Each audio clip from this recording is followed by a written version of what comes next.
তীব্র গ্যাস সংকটে হঠাৎ করেই বদলে গেছে মানুষের স্বাভাবিক জীবন।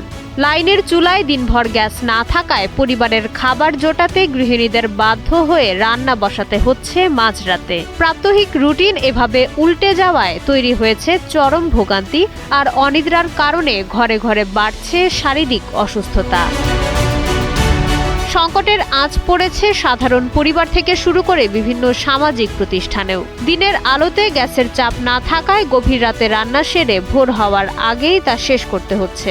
বিকল্প হিসেবে সিলিন্ডার, ইন্ডাকশন চুলা কিংবা হোটেলের খাবারের উপর নির্ভর করতে গিয়ে সংসারের খরচ বেড়ে যাচ্ছে দ্বিগুণ, যা মধ্যবিত্তের বাজেটে তৈরি করছে প্রচণ্ড চাপ।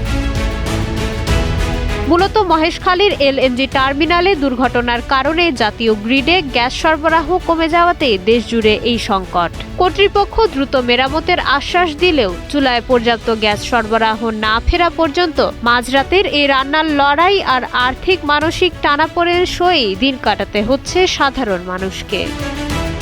ডেস্ক রিপোর্ট, সময়ের আলো।